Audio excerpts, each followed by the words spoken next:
Donnie and Dolly. The team is supported by ableauctions.ca. Closing your business? We can help. All of our guests today, including John Shannon, standing by. Brought to you by the Vancouver Giants.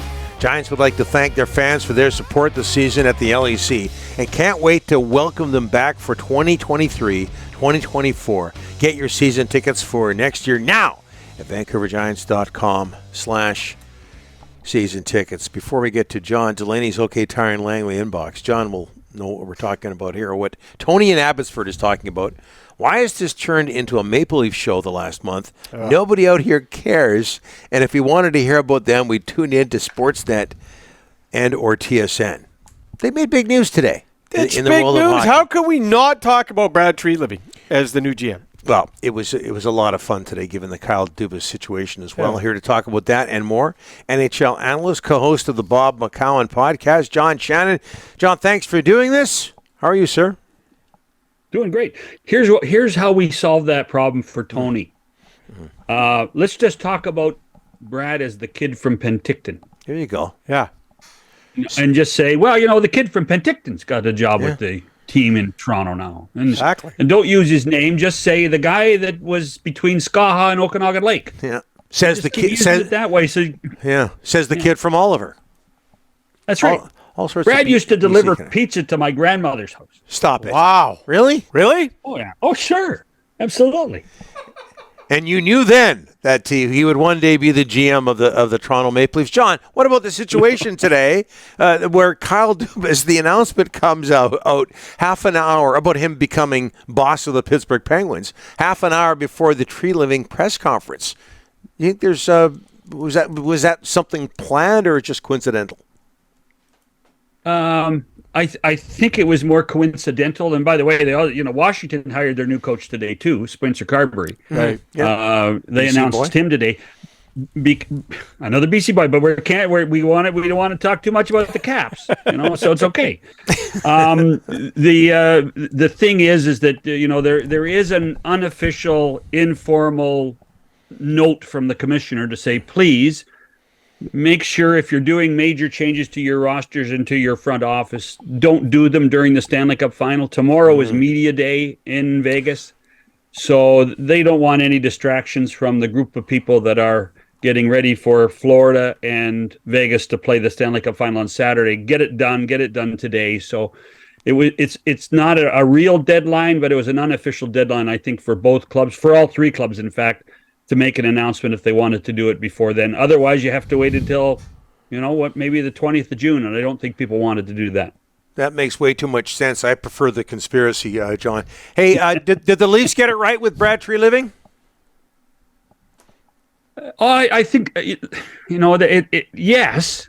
Did they get it right by not bringing Kyle Dubas back is just as much an interesting question. The fascination for me is Brad and Kyle are very good friends and spoke quite a bit during this process, so that Brad came in knowing full well what to expect from MLSE, from the board, from Brendan Shanahan, and from the organization, which is a positive.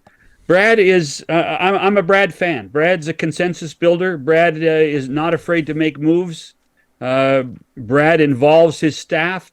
I think the one thing, the learning curve for Brad in Toronto will be that he's got a lot of people. The amount of money that MLSE could spend on front offices with people, scouts, nutritionists, analytics, is bigger than anybody else in the National Hockey League, and it's certainly bigger than what they were spending in Calgary. So it's going to take him a few weeks to understand exactly who is in what box in the organizational chart, and how does he streamline it? How does he make it efficient? It's kind of like turning around a giant destroyer in the middle of the Pacific Ocean, because it's difficult to do. John, when Gary Bettman does his State of the Union before Game 1 of the Stanley Cup Finals, he's going to be asked about Arizona. What kind of spin can he possibly put on it this time around? Gary is the consummate professional at buying time. So he will say in these words, well, we know they're playing there next year. and we're hoping to find a resolution to the situation with the Coyotes in a timely fashion over the next 12 to 18 months. And you can guess into what that be, whether that's relocation, whether that's finding a place to build a new arena, or changing ownership so that the Suns and the Coyotes are under the same ownership and can play out of the same building. But Gary's approach will certainly be, well, we've already announced that they're playing at Mullet for another year, and time will tell. John, we've been watching the Ottawa sale week after week after. Are they down to the final strokes? Are we close to getting a new owner in Ottawa? I think a lot of people expected it to be done by now, and again, I think that's one of those key questions at Gary's media availability on Saturday about what's the latest on Ottawa, and he's going to push that off and talk about the Galeotto Sports Group out of New York City, that they're in charge of it. He's not really in charge of it. I have a theory, though. I'm not saying it's true. This is like Doug McLean used to say. I'm not saying it's true, but here's what I've heard. I really believe that the powers that be want Michael Landauer to own the team. And there is a chance in the process that he has not had the highest bid. It's just my gut. And so now, behind the scenes, they're trying to find a way to massage the numbers, massage the situation, so that the binding bids will come out, and in the end, Michael Landauer will look like the winner. Because Michael Landauer has already gone through a ton of the due diligence, because he is an alternate governor with the Montreal Canadiens. So he's already known to that group. And to me, it just makes too much sense. And it's made too much sense from the time that the Eugene Melnick's daughters decided to put the team up for sale, that this was going to end up with Michael Landauer.